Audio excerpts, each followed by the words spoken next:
The clean. Hey everybody, I'm live. I'm live. Okay, so I'm gonna get straight to the topic. Let me see. Hopefully my sound is good. But today, let me plug it up. Let's see.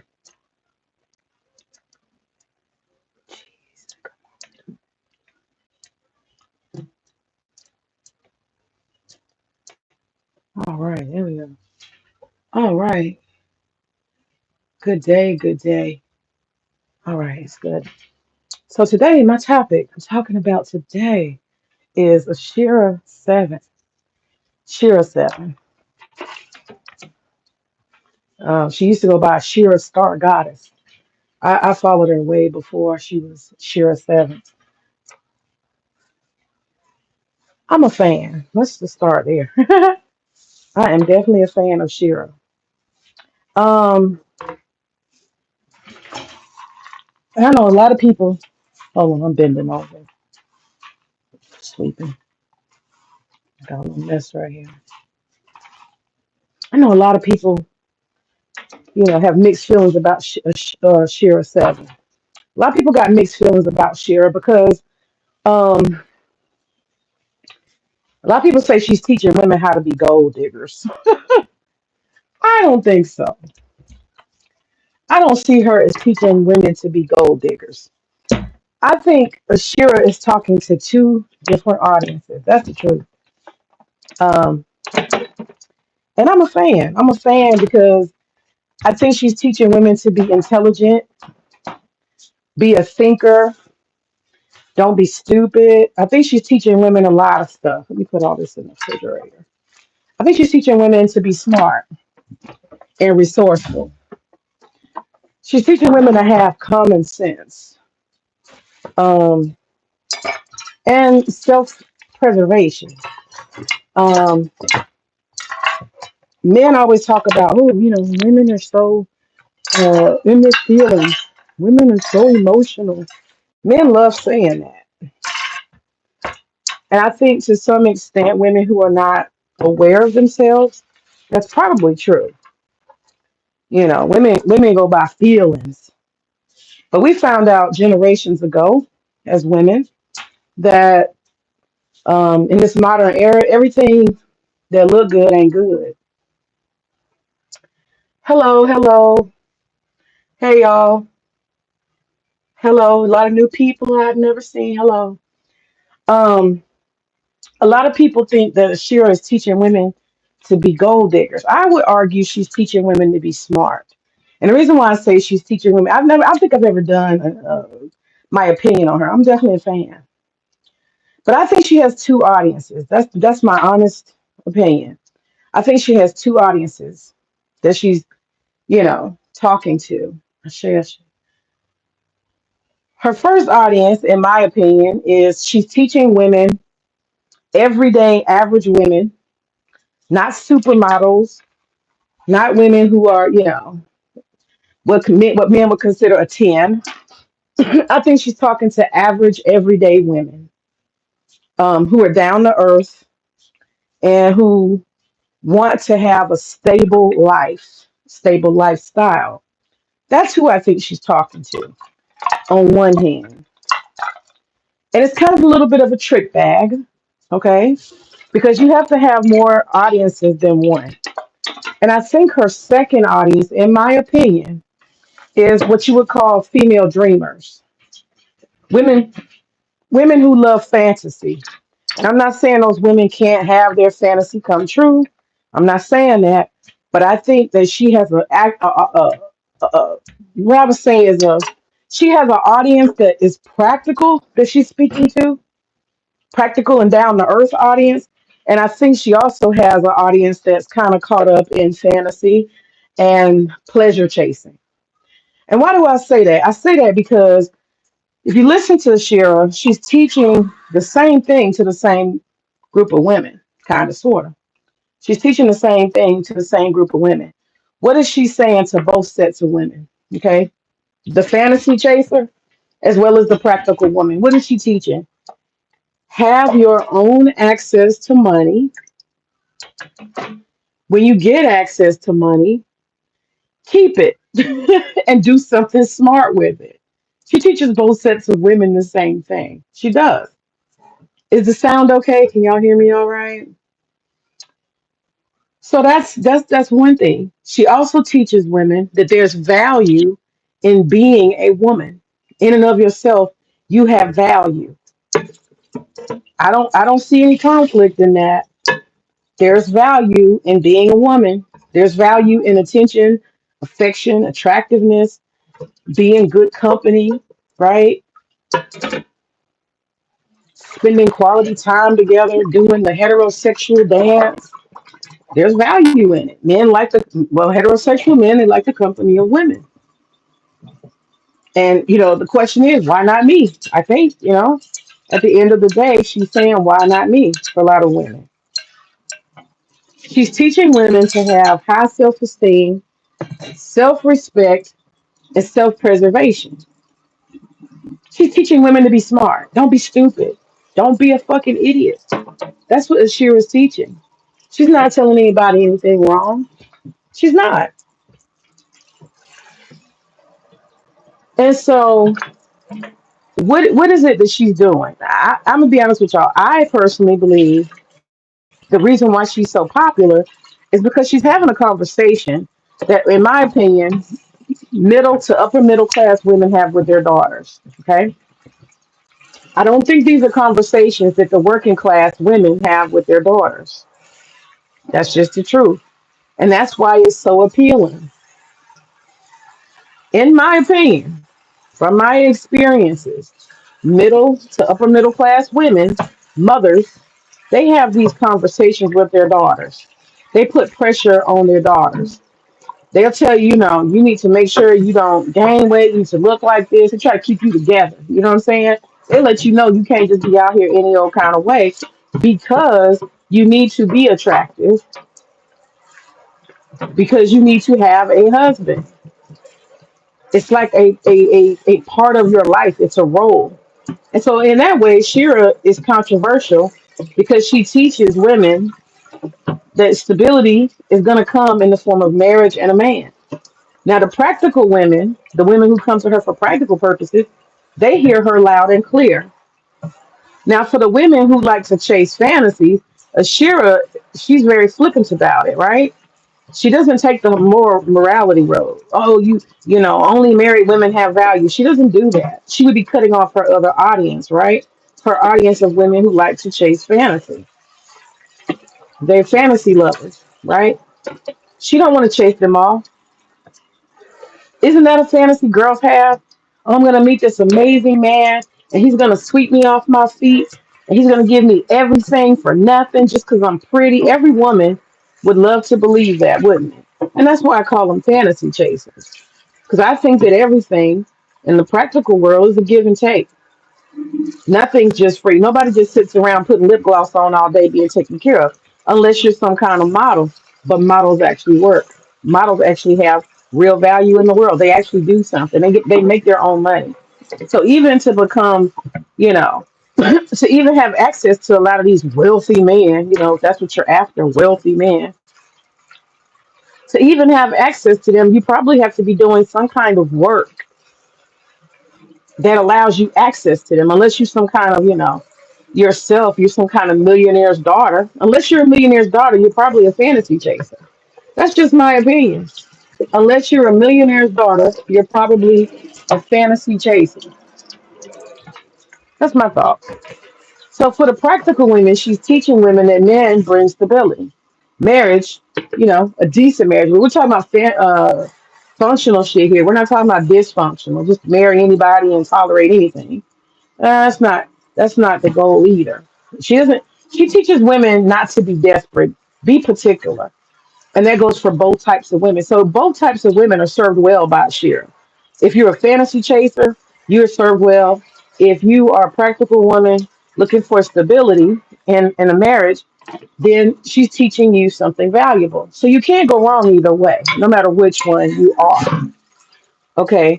And what she does, she says very flippantly, oh, he doesn't, if you're one of those chicks that's just chasing a bag, and you just want to date men randomly and all that type of stuff, if that's your choice, if that's your pleasure, okay, her only thing is be smart about it. Make sure that you're not selling yourself short. Make sure you're not out here giving away something for nothing. Your time is valuable. You're valuable. She's teaching self esteem. I don't see anything wrong with that. I really don't. I don't see anything wrong with teaching somebody they have value. I think men have value. And I believe that, relationships are exchange. They're exchange of energy, they're exchange of work, investment, emotional, sexual. It's an exchange. And so, the fantasy women that probably follow her, they probably really do have in their mind, oh yeah, I'm gonna get a man and I don't have to do anything. I don't have to be particularly smart. I don't have to invest in myself. All I gotta do is look cute. You know, I just gotta be cute. It sounds good. I'm not knocking it. And if your looks is all that to men, hey, work it, baby. If that's the one thing and only thing you got going for you. Now that could be an enhancement for a very smart woman, right? A woman who has her own that those looks, because men are visual creatures. We're not gonna sit here and lie. And every look, all women are not equal in looks. We know that.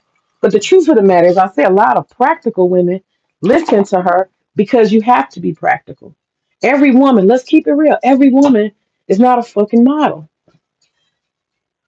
Okay, every woman is not walking around here with the banging body. Every woman is not walking perfection. Okay. So in a sense, water has to seek its own level. But what she encourages women to do is do the best you can. you know. She tells people she tells women don't go sign up for Dusties.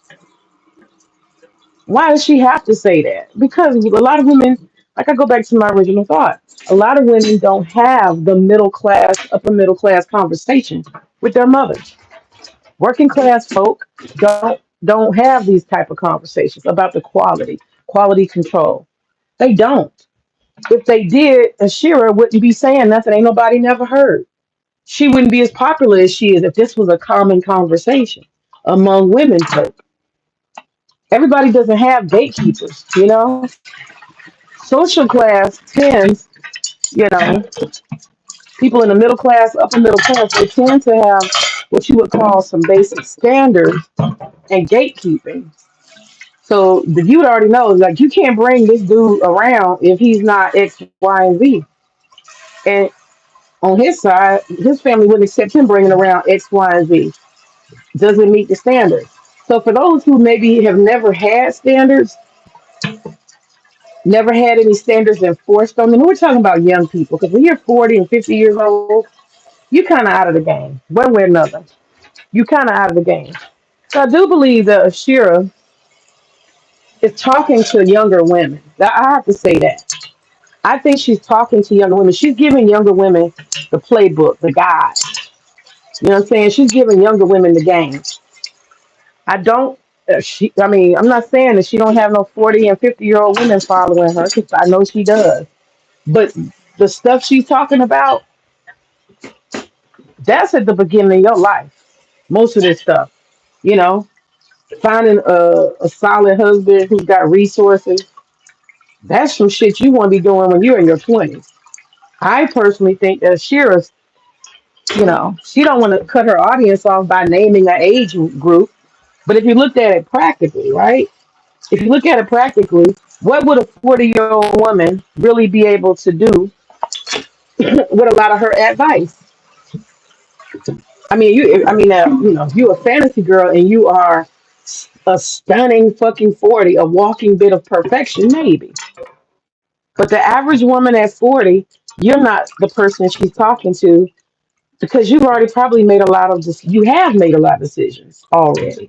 Okay, you've already made a lot of commitments, decisions, and you're at the midpoint of your life. She clearly is not talking to probably women who are in their late 30s and early 40s. I think that they are in the audience, and I think there's a lot of women who have hope, a lot of women who want a second chance. They want a cheat. What do you call it? What is it called? Not a cheat sheet. What is the word?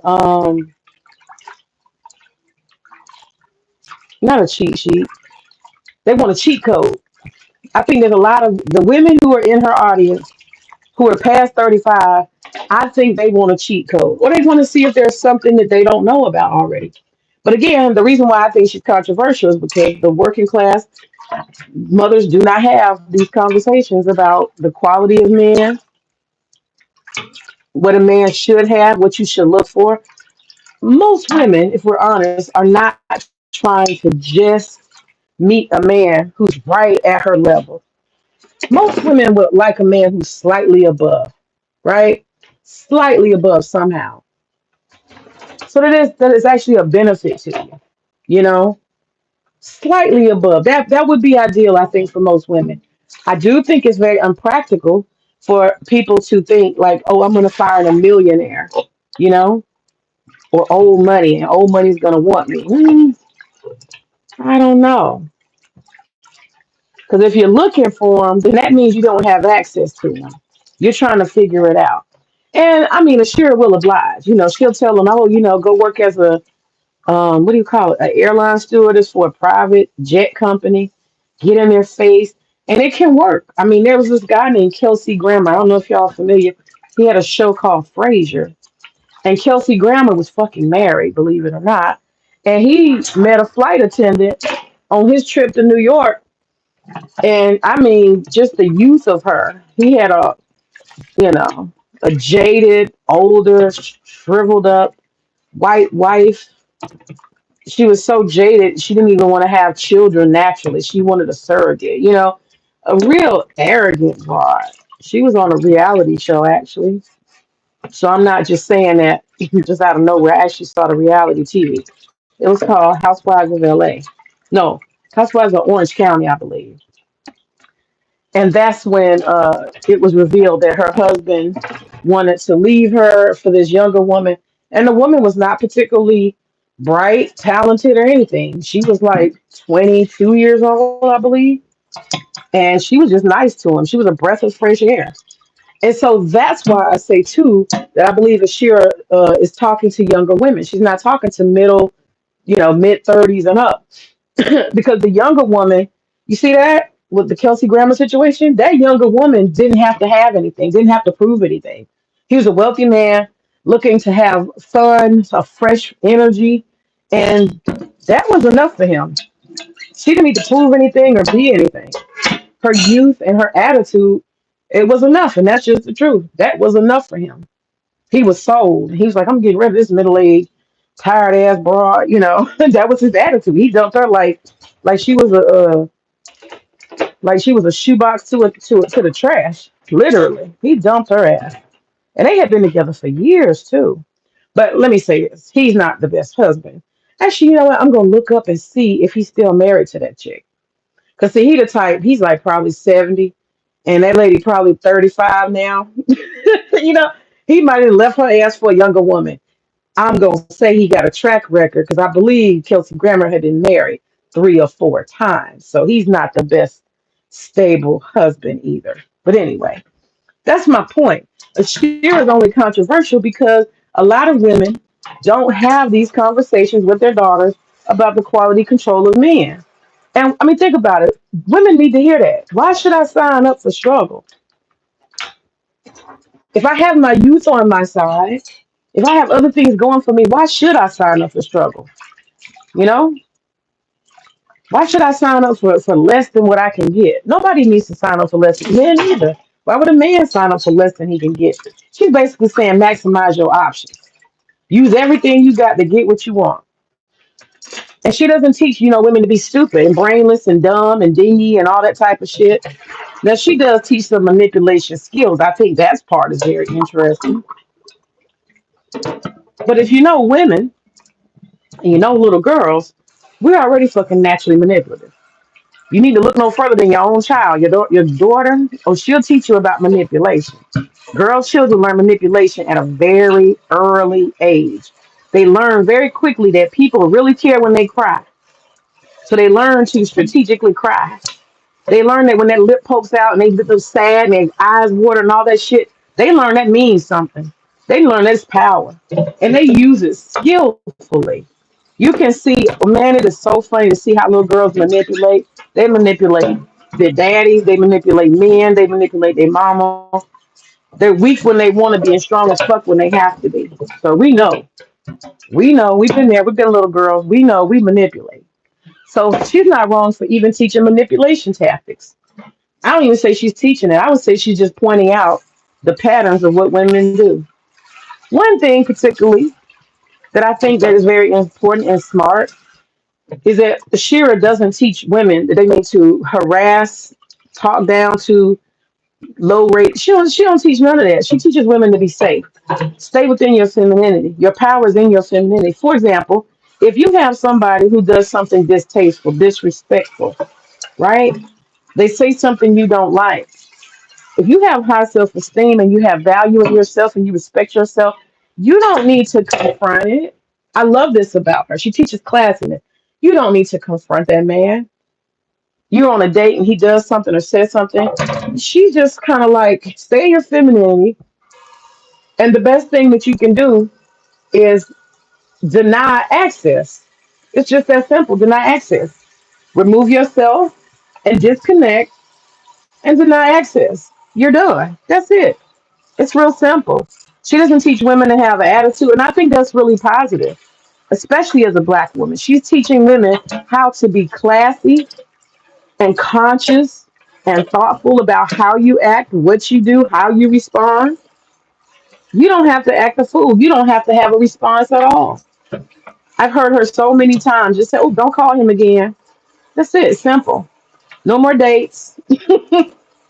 He won't be seeing you anymore. Stuff like that. It's just that simple. And even when you're married and you're in a relationship, that's just something that has to be done. I've had to do it myself as a married woman. Denial of access. It's a reality. Because there's consequences. It's not manipulation. It's denial of access. And sometimes denial of access is it's a good freaking thing. It brings balance back to the situation. It brings attention to a problem. Okay?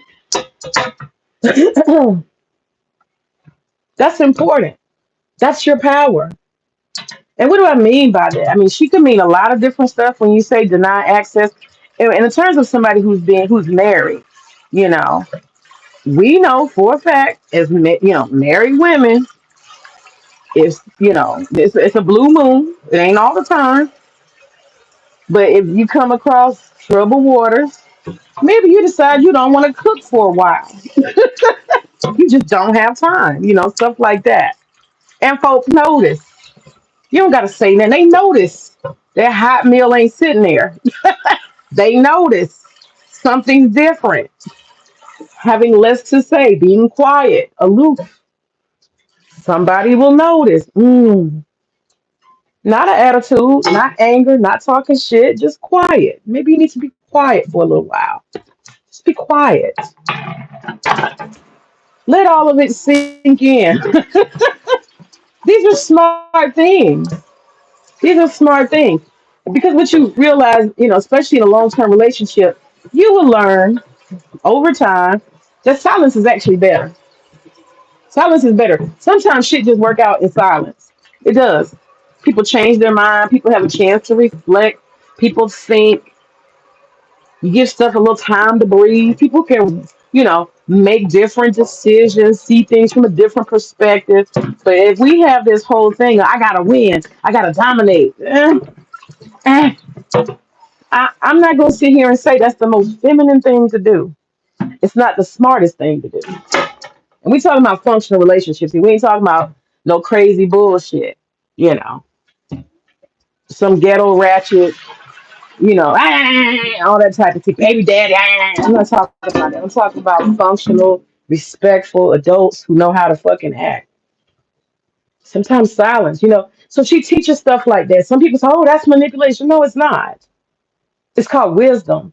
There's a book called The Wisdom, the Warrior and the Wizard. There's a book called The Warrior and the Wizard. And the book is basically saying that when you approach anything in life, you need to look at the, environment, look at everybody who is involved, look at your goals, look at the goals of the person who you are having a conflict with or struggles with, and you have to say to yourself, based on who this person is, based on the power dynamics, based on what I am and who I am and who this person is, what is the best way for me to approach this? Do I approach this as a wizard or do I approach this as a warrior? And the book breaks it down. I love that book. It gives you a perspective because there's no one way to do things. Hey, what's up, cynical? What's up, gay? What's going on? Hey, hey. So that's why I'm a fan of Shera. I think if you take the smart stuff, the practical stuff, the stuff that these mothers of a certain class have been teaching their daughters anyway. So she's offering access to working class women, probably, that have never had opportunity to have such a conversation, some common sense shit, you know. And I think that's what makes her so unique. That conversation she's having is not anything that hasn't happened among mothers, you know. And if you're around people like that, you'll hear them, pressuring. When are you gonna get married? When are you gonna meet a nice guy? Da da da da. They're always pressing and pushing you, and keeping up with who's married and all that type of stuff. I think that is common, in certain spaces. That's common. A mother is not going to be satisfied until, her daughter has somebody that she's dating, especially within a certain age. She doesn't want you to get to 30, 35 and not be married, not have anybody potential. And that's just the truth. It matters, And some people, oh, my family don't care. I don't, it doesn't matter what I do. Well, everybody's different. Everybody's different. Everybody's different.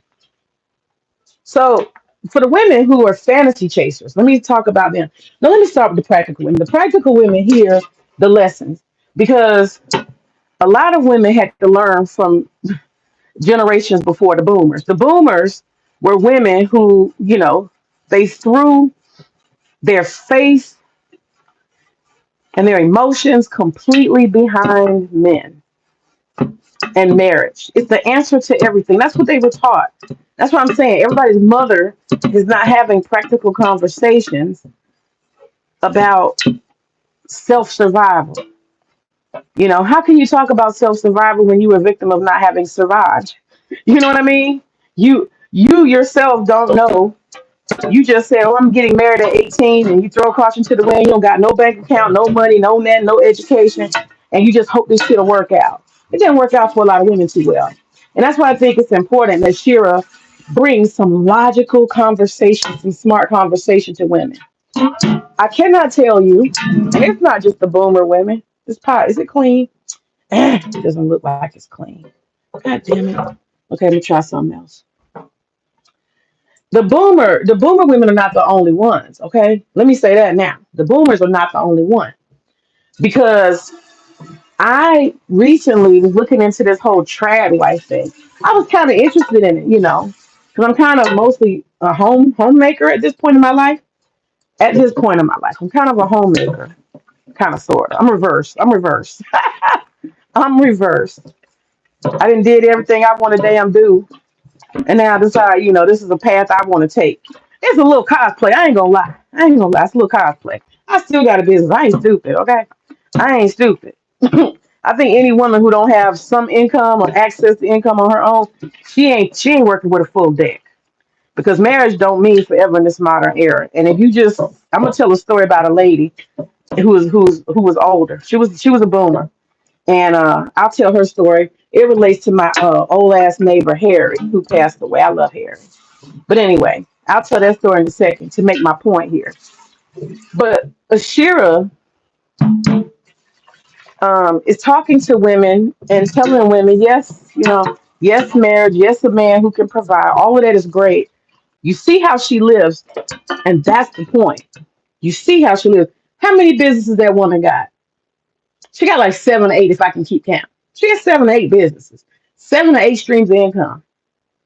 She's sitting up there looking pretty with all her wigs and her lipstick, but she got 7 or 8 streams of her own independent income. Should I name them? She has books that she writes and she publishes. She also has an Amazon preferred items or something that she does. She gets a percentage off of Amazon when she promotes it. She also has some kind of witchcraft channel website where she promotes that. She has a makeup line, she has a wig line. What else does she have? She writes books, and then it was something else that she does. Oh, she makes money off of YouTube and them cash apps. And I want to say she might have Patreon. The woman got 7 or 8, you know. And I think she used to do readings or something like that. Some kind of psychic readings or something. I don't know if she's still doing that, but she's got 7 or 8. So you got to look at what the woman is doing. Now she promotes that whole "get you a millionaire, girl." What does she have? She's a practical woman. She doesn't have a millionaire. Shera is not with a millionaire. That man is not a billionaire. He's an average, everyday black man. I would say middle class, upper middle class. I don't know a whole lot about him. He's an older man, looks decent. He's created a stable life for her, you know. So I think people have to have balance. So, oh, she's a gold digger. If she was a gold digger, she would be with a billionaire. She'd be with a millionaire. She's not. She's been married for a long time to this older guy who's, decent income, decent income. So if you actually look at how she lives, that would give you an idea. And she doesn't hide it. It'd be different if she was lying. Oh yeah, I'm with a billionaire, or every year I get me a different billionaire. If she was lying, then I wouldn't say follow what she's saying. But if you actually look at how she's living, that gives you a clue that she's a lot more practical and down to earth than people assume. But like I said, it's a marketing thing. She has to market the fantasy for her fantasy seeking ladies. There's definitely fantasy seeking women. They tune in. What does she have? What's the secret? How can I become that it girl? You know? She's giving them that fantasy. She's giving them the idea, oh yeah, you can get something for nothing just because you're cute. There's a fantasy there. And she's got a whole formula for it. But notice that formula that she gives them, it don't change. It's not that different at all from the advice she would give what I would say are practical women. That advice is the same fucking advice. Now she does joke, she'll say something like, oh, you know, if this guy don't give you, if you tell him to take you to the ATM and he don't give you $200, go on to the next one. But maybe that's part of her comedy. Maybe that's part of her entertainment. Is she living her life like that? Is she going from one man to the next, telling every man to take her to the ATM? Some of this stuff is entertainment. She has to make jokes. She has to be outrageous. And I think that if the women who like fantasy, I don't see anything wrong with them taking her for like serious. Because if it works, it works. Who knows? And if that's the lifestyle you want, chasing what you consider men who have more than you, and you think you're gonna get something from that, good luck, girl. You better look real fucking good, and you better not be annoying. Because that's the part she don't tell these women. That's one thing I can say. She don't talk about personality a lot, Because I had a friend, my friend. He was telling me he had this girl. He was like, she is gorgeous. He was like, she's this, she's that. He was like, but man, he was like, when I start talking to her and I'm around her too long, he was like, man, she's fucking annoying. I was like, damn, really? He was just like, it's so, he's telling me it's so hard. Because physically, sexually, attractive as hell. But being around her too long is not a reward. And I've heard that before, women who look good and the personality ain't shit. You know, they're annoying or just certain habits or whatever. So I don't think she talks about character much, but maybe if she talked about character too much, then that would make it too serious and it would be less entertainment. So I think she strikes a good balance. But I think you have to know in common sense that you got to be a real person. At the end of the day, you got to be a real person. Men ain't signing up long term or investing deeply in somebody who is a fucking dingbat, stupid, annoying, an idiot. You know what I'm saying? An asshole. Women come in asshole flavors. And nobody's going to invest in that. I think that's common sense. Maybe she don't need to say it. Nobody likes that asshole. So if you're a female asshole, you're going to end up with no good luck in relationships. You ain't gonna be much of a gold digger if you're an annoying bitch.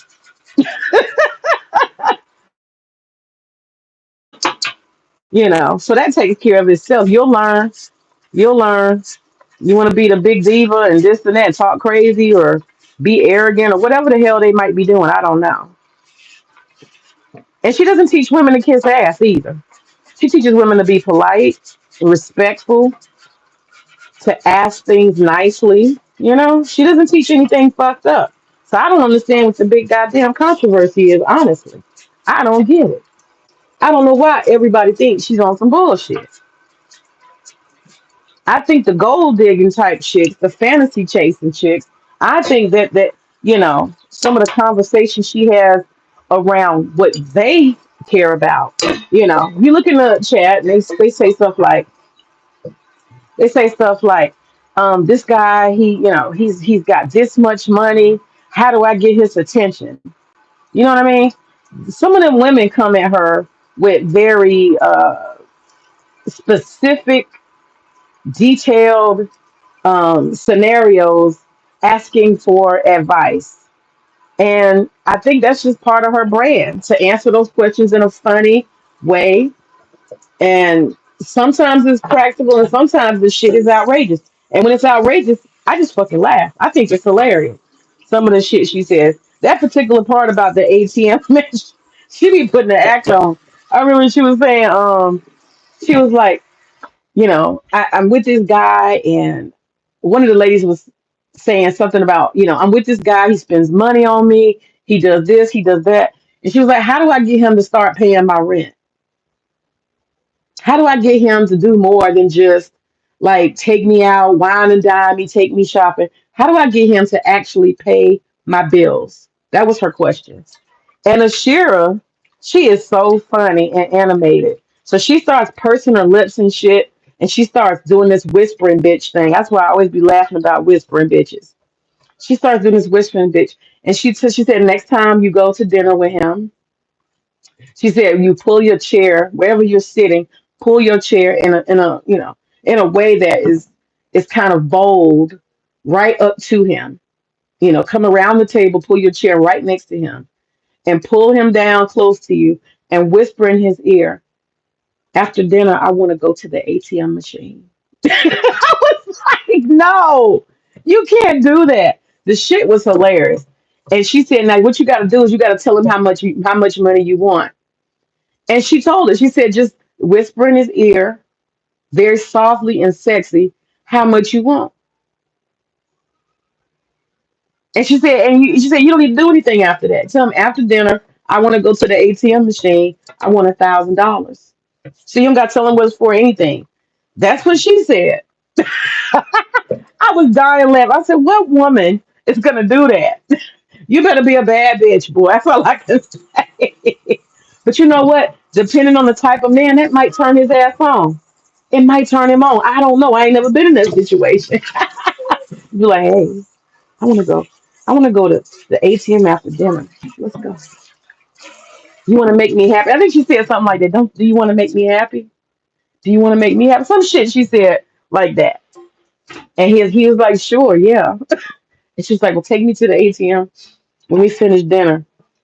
And that was her advice to this woman. It sounds crazy as fuck, but who knows? There's some thirsty men out here. There's some men who don't have anything to do with their money. There's some men who just want that, they want that ego stroke. They might fucking do it. You know, they might fucking do it. So she says stuff like that. So I guess that's why people think she's controversial. But anyway, I think she's teaching women to go, if you're going to be in a relationship, get you somebody decent, get you somebody good, get you somebody who can actually provide stability in your life. I don't think that's gold digging at all. I don't think that's gold digging. I think that's practical.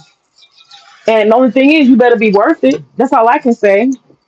Now, I ain't finna sit here and talk about no what you bring to the table, all that stupid shit. I'm just gonna say a man is either gonna see that you're worth what you. It's a give and take. It ain't no one way. You don't just get to sit around and be a pretty cute, bitch. You gotta have something about yourself that benefits him.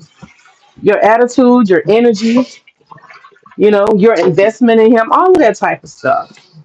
Do you provide any kind of pleasure? Are you fun? Do you know what I'm saying? Do you make him more motivated, excited about life? That shit matters. This shouldn't matter. I don't know what it's like to be single, but I can imagine if I was like, God, I never even thought about it. Like the idea of coming home to myself by myself, nobody to talk to, say, "Hey, I'm home. Hello." The lights not on. It's just me. I come into a home and I eat alone and I watch TV and shit. And then I go to bed by my man. I don't even know. I don't even know what that's like, and I don't want to. I don't want to. I'm a codependent type bitch. Okay, let me just be honest. I'm codependent. I don't want to do that. So I can't imagine. And so you think about it, you have men who that's how their life is. If they're always alone for the most part, they don't have anybody to really necessarily. I'm not saying like they're isolated from the world. They don't have friends. They don't have family. But I mean, they don't have a romantic partner. They don't have anything to look forward to. And most of the time, unless some particular person is in their life, they're alone. They don't have somebody necessarily to go to the movies with. That type of shit could definitely be a motivating factor. It could be. I mean, I can't speak on it because I don't know what that's like, but that definitely is a motivating factor. Nobody wants to. I personally like eating out by myself, but I've had girlfriends, that was single, and there's something about eating alone in a restaurant. They like, you want to go in a restaurant with me? I don't want to eat alone. Bitch, what do you mean you don't want to eat alone? I went to see what's that movie? What's the damn movie? Fuck, what's the name of that movie? What's the name of that damn movie? Sinners. I went to see Sinners by myself. I didn't even invite my husband. I don't want to go to the movie with him. I want to go by myself. I have times and stuff I want to do by myself. I enjoy my own company. I really do. I like my own company. Don't mean I want to be all alone all the time, but I spend a lot of time with my husband. And I like it. And you find that when you get older and you've been with somebody for a long time, you be in the same room, y'all be doing stuff together, and you don't even be talking a lot. Now we do talk a lot in the morning because we sit on the front porch together in the morning and we be talking about all kind of shit, kikiing, and I be laughing and shouting and shit. I know my neighbors be like, "God damn, why that bitch come out there loud every morning with her husband?" I know they do. Here she go with her loud ass mouth. I be cracking up. We be out there talking shit. What did he show me today? He showed me some crazy shit today. God damn, what he showed me that I was cracking up. What did he show me? There's something on. Oh man, it was funny. It was on YouTube. Damn, he be sending me a bunch of stuff, so I have to. We be in the same room, and he be sending me shit. I be cracking up and laughing. We silly, but anyway. But yeah, so that alone factor could be something that motivates men to actually pay, actually give you shit that maybe they wouldn't do on a normal basis. I don't know. I don't know. I don't know. But I think she's telling women, if you're going to go into marriage, if you're going to go into a relationship, do something stable, do something that benefits you, do something smart. Don't be emotional. Women, I think a lot of times have the tendency to focus on feelings, and feelings don't get things done. I had a friend, I've always been like that, very practical when it comes to relationships. I don't really get into emotions like that. I mean, I become emotional when I'm connected and all of that stuff, but I'm very transactional at the initial part of the relationship. We'll work all that other stuff out later. That's just how I believe. I'm an Eastern thinking person, though. You know, as an Islamic person, you get married and then you meet each other deeper and learn each other and all that stuff. So I know what that's like having had an arranged marriage. You don't know everything. You ain't, tried everything out. You ain't did everything. In America, that's probably why people don't get married because you didn't try, tried everything, did everything. You know everything. You're like, fuck, why did you even get married? Ain't nothing, nothing special going on here. Nothing I can't do already. What's the point? We already living together. Fuck it. Let's just keep living together. Let's have kids. Fuck it. It'll be 12 years later. We still, you know. But anyway, I think that's what she's doing. She's setting, giving women standards and expectations and saying, don't sell yourself cheap. Now, what she doesn't spend any time doing is telling women that they ain't shit. And I think she don't have to. There's some women that ain't shit. And they want to listen to her because they want a shortcut. Let me see who's that. Let me see. He says, let's make it all transactional. Let's make it. Oh, PGS. Hey, what's up? You said let's make it all transactional. What you mean by that? Let's make it all transactional. Um, I think at some point you become more human in your relationship. You become more connected. I mean, you got a reason to, let your guard down and be a little bit more, lot more intimate. Yeah, a lot more intimacy. Um, you can be free once you are in a committed relationship. And I think that's one of the problems that, women are just too flippant. Women don't mind in this modern era just letting somebody taste every fucking thing. And then you wonder why you bitter. You wonder why you don't trust nobody, why your heart is hard, why you angry all the time. You have so many women, they don't have no fucking joy. I be like, God damn, bitch, why you so angry? What's wrong with you? What happened to you? And then the question they have, I mean, the answer to that is which person did it? Well, damn, is the list that long? How many people have you exposed yourself to? I would argue that most women issues when they have problem connecting emotionally is probably because they have had too much exposure. You know, you expose yourself to too many people, no quality control, just all kind of shit be happening to you. If you're sacred, you have to reserve that stuff, that good stuff, for the person who's going to give you an investment. And so I think that's one thing that's good about Ashira. She teaches women to invest. Invest in your damn self and invest in a man who has worthiness. But like I said, she don't spend no time talking about unworthy women. She could. She could sit and, fuss and this. I think it's a particular decision because of her brand. I don't think that helps her brand or her audience. You know, being negative, it ain't gonna help her audience. She can grow her audience by being um, sticking to sticking to what she says, just sticking to that. Because see, water seeks its own level. If there are women who are not practical, there are women, like how would you say with Kevin Samuels, women who want the world and they ain't shit. That shit gonna work itself out. The proof is in the pudding. It don't matter what Ashira say. At the end of the day, a man is either gonna pick you or he ain't gonna pick you. So why we even spend any time talking about what could be wrong with you? You either getting results or you ain't. Ain't no need to talk about all the fucked up shit that you could be and you might be and you probably are. Ain't no point.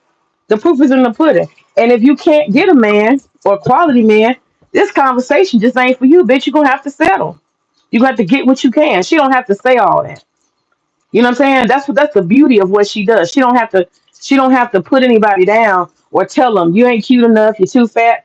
If you're fat, you know, or you're not looking too good or whatever, you don't take care of yourself, you dress funny, whatever. When you get out there, when you get out there and you try your shit and it ain't working, well, you better look at yourself.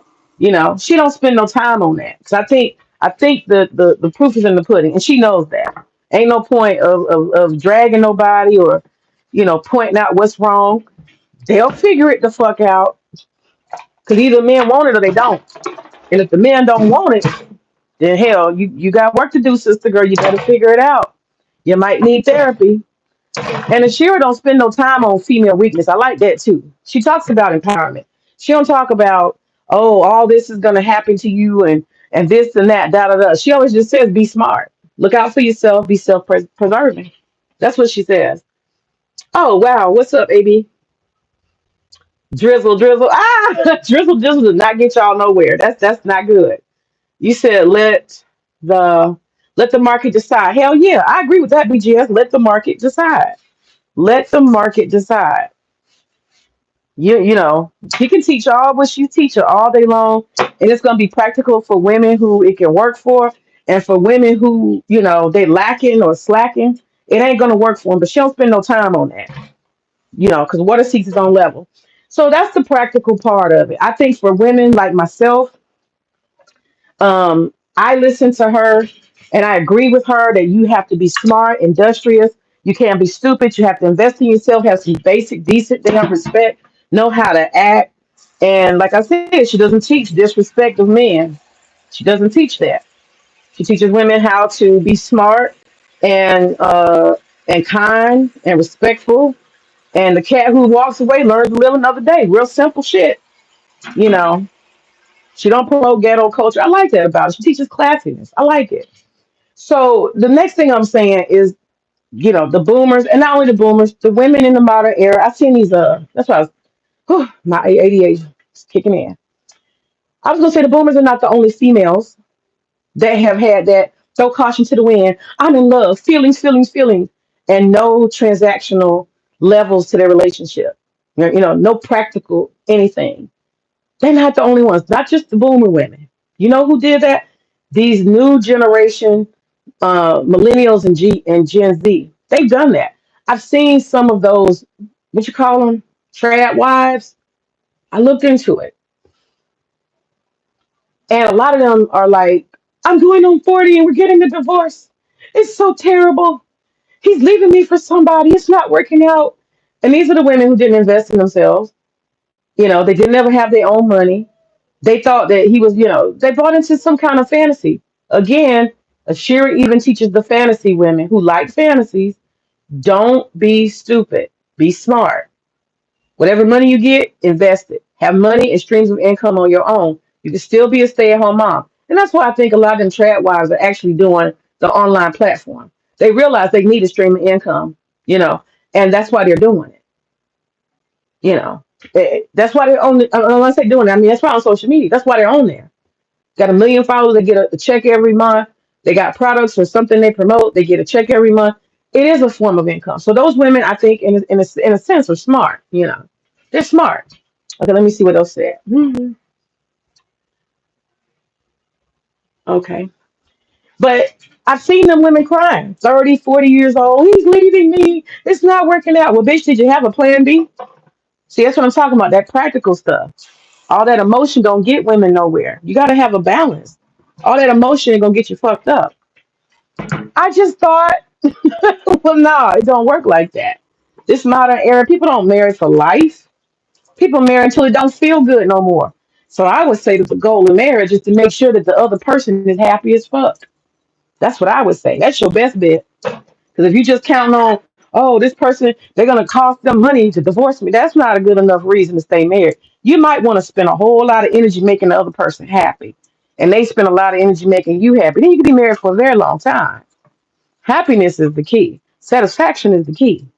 And if you can't make nobody happy, you probably don't need to be with nobody any damn way. Okay? If you don't know how to make somebody happy, you don't need to be with them anyway. They deserve better. Shit. They deserve it. You can't make somebody smile, laugh, bring some joy to their life on a daily basis. Surprise a motherfucker a little bit. Keep them interested. If you can't do that, you don't need a relationship anyway. You don't need it anyway. You ain't ready. So anyway, I'm gonna talk about the downside for women who are like boomers, and they just laid themselves out. No plan B, no other thoughts, no self preservation. Don't know how to do that. No education. Just dumb. Just dumb. That shit just stupid. That shit just stupid. Because every animal, every organism that's on the planet is designed for self survival and self preservation. Everything on the planet, no matter how small an organism it is designed for self preservation. And a woman is a animal, a specimen, an organism. She's no different than anything else. And we can't be socialized out of survival. That's stupid. That's just stupid to think so. Okay? That's just stupid. But I'm gonna tell you a story about Harry. Harry, you know, I'm talking about the lady who moved in. Harry was lonely. Harry was like 80 years old, and I spent a lot of time with Harry. I should drink with Harry. I'm not gonna talk about Harry too much because I'll get sad. But I used to cook for Harry and go over there and sit on his patio with him all the time. I knew all his old friends. I used to hang out with Harry. Harry's my buddy. Harry was my buddy. Oh, me neighbor. Oh, me neighbor. Man, me neighbor. He's Jamaican. And Harry passed away about two Christmases ago. He loved Christmas. But anyway, I hung out with Harry quite a bit. After I get off work dealing with them crazy ass kids, I always look forward to sitting with Harry and drinking me a Bacardi and Gold on his patio, and then I go on in the house, right? Next door neighbor. But Harry had this new lady that moved in. So what he decided to do, since he had 4 bedroom house, he decided that he was going to share his place with women. That would resolve his loneliness. Okay, so he would rent out his place to women. Then he started talking about me don't like old women, old women. Well, why you always renting to old women? Funny. I think they used to cook for him and shit and make him feel like he had a damn wife. He didn't never want to admit that though. But he was very lonely. But I kept him a lot of company, so I don't think he was as lonely as he could have been. I go see him every day. He'd be waiting on the porch for me a lot of times, truth be told. He used to stop on the porch. Hey man, I loved Harry so much. Spent a lot of time with Harry. Anyway, he had this new lady on at his place. She had moved in. He said, "Oh yeah, maybe new roommates." And she came out. He said, "Come meet me. Come meet me." And she come out on the porch. I didn't go in his house too much unless I was delivering some food. Mostly I sit on the front porch with him or the back patio. And so she came outside and I met her. She was an older lady. I don't know. She's probably like maybe 60, 60, 60 something. 50, or maybe like 59, 60, something like that. I don't think she was in her late 60s. I think she was in her late 50s. Yeah, late 50s. And she came outside.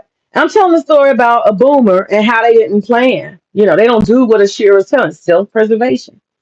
You would think that'd be natural for a black woman, but apparently not that generation. It's not about being slick or anything or thinking your marriage isn't going to work. It's just survival. Like the motherfucker might die. Do you have a plan after this person dies? Do you have a plan after this person dies? Now, strangely enough, if my husband that I have now currently, who I love greatly, if he was to pass away, I'll be honest with y'all. I would not really even start over. I would go back to my ex-husband. I'm just saying. Eventually, after I get over my mourning period, I go back to my ex-husband. That's what I would do. That's some practical shit to do. We get along fine. But nothing was messy and ugly. We're more like family, I guess you would say. We're more like family over the years. So anyway, bitches don't have a plan B. And that's what Shira's saying. You need to be smart, be practical, logical, and don't be fucking emotional because emotion is going to get you fucked up. I don't see anything controversial about that. Do y'all?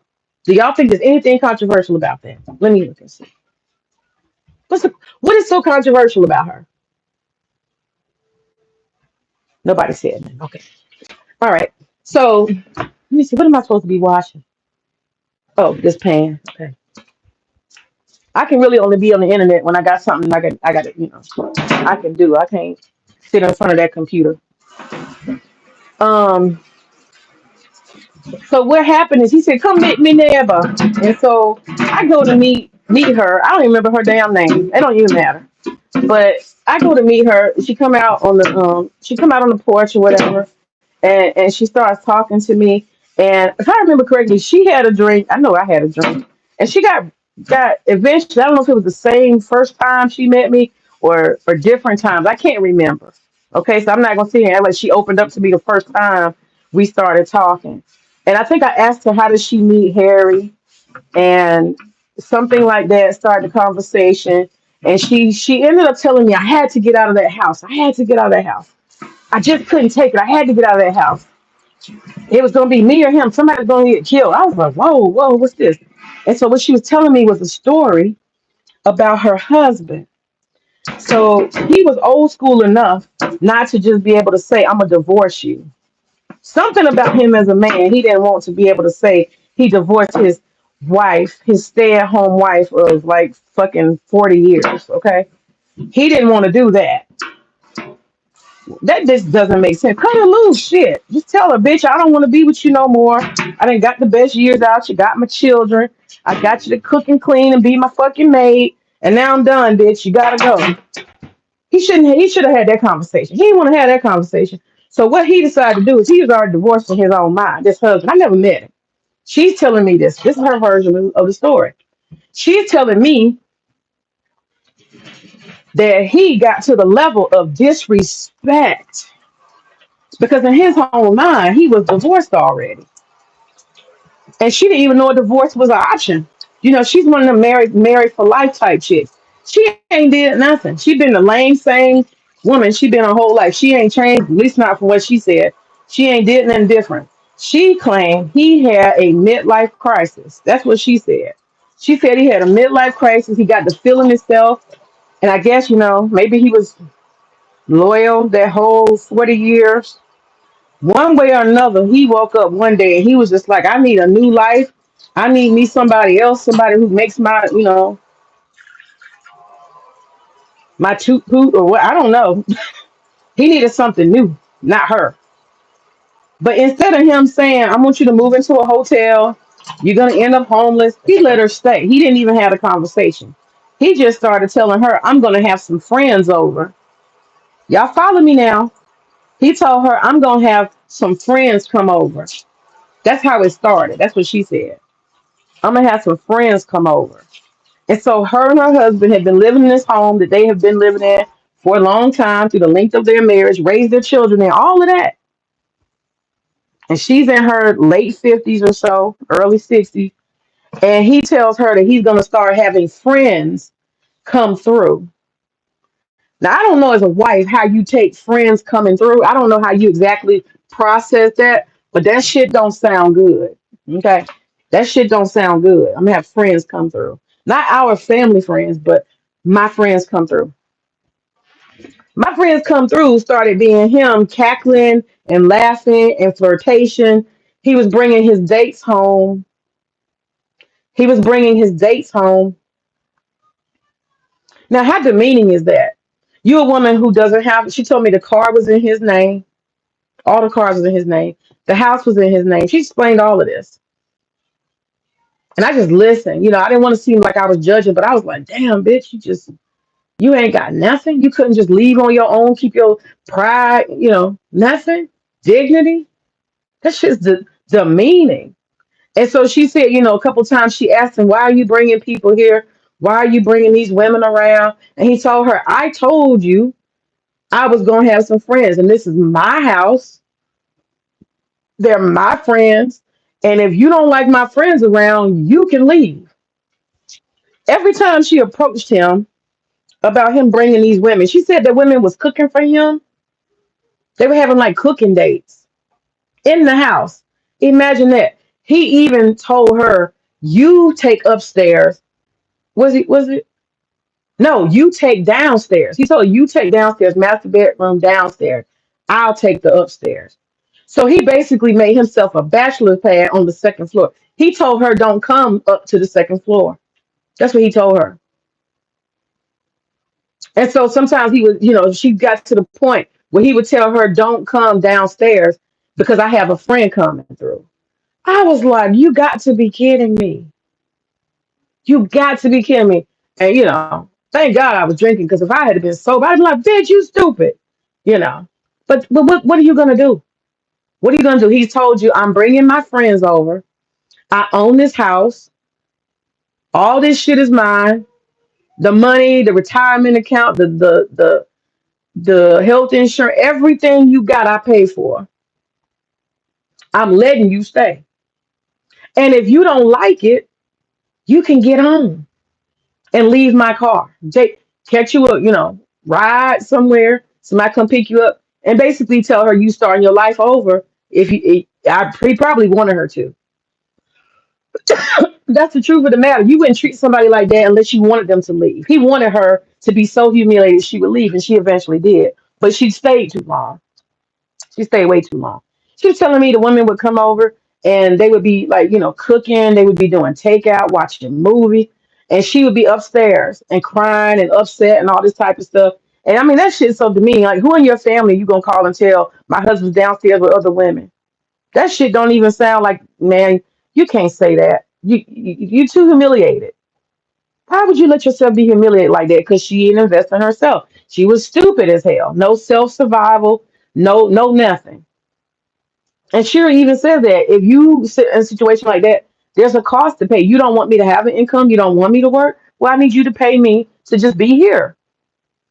I need $1,000, 2,000, 4,000 a month, depending on what he can afford. And you put that money aside because your time and your energy and your lifeblood, that shit has some value. Otherwise, you don't do that shit. That doesn't make sense. Because at the end of the day, you'll have nothing like this woman. And she said the final throw came when she was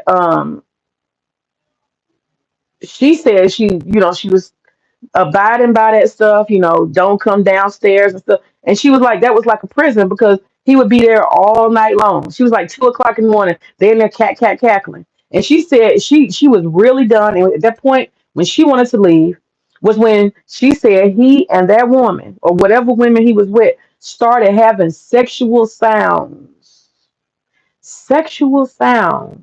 spending the night overnight.